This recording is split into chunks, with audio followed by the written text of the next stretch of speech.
Éditorial, 4 minutes message conscient avec refrain. Nos va voir si sont dit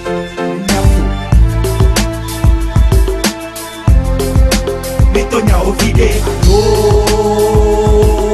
c'est Mitonya ovide, ayo. Ok, Steve, yeah. Mijo, et toi nyame, voilà tu ma peur, que bonne fio, la quoi qu'on y s'est mis temps. Aïe sous la pas diplôme, so pour s'est mis temps. A toi quoi à l'autre, tu as coup de 7 béca. Oh my god, gros toque et gros qualido, et gros prend coup d'or, et gros côté mais ex, mais venez la souhaiter, ça pour sans vérité, action moudatia.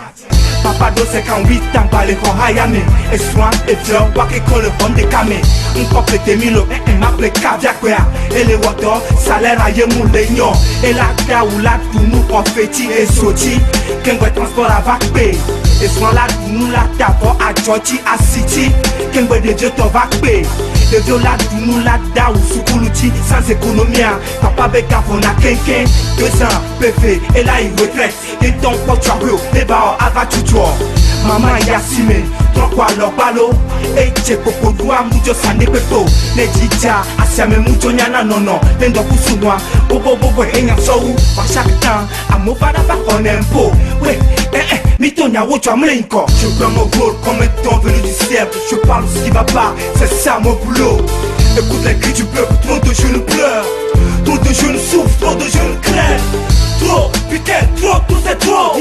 Trop, merde, trop, tout c'est trop On les fort, on les filles, on les cuits, on les fort, on les sauvois Fique mi les poids mi balé On les filles, on les cuits, on les fort, on les sauvois Fique mi les poids mi balé Mito, Mitonya wo vide Mito, Mitonya wo chamre Mitonya wo vide Mitonya wo chamre Nejija, debe montre sous na topa La kodoya, omu okota don't you Koudron vide, heto vide Koudron vide, ye kola nopo Kakaka soya Ewana, funo dobe fuble Ekbana, amedo glasidan Mito, Mitonya wo vide Asia mito,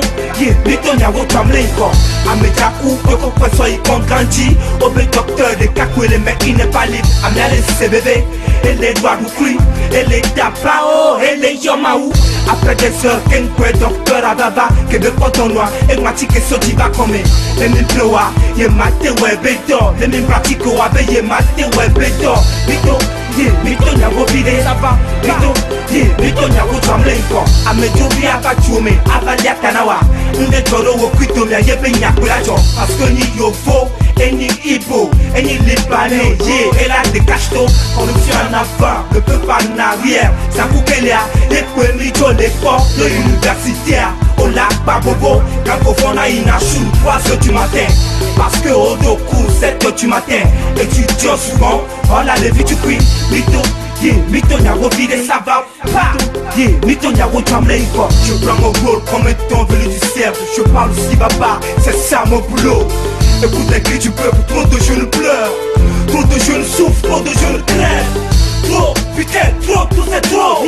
Trop, merde, trop, tout c'est trop On les fort, on les filles, on les cuits,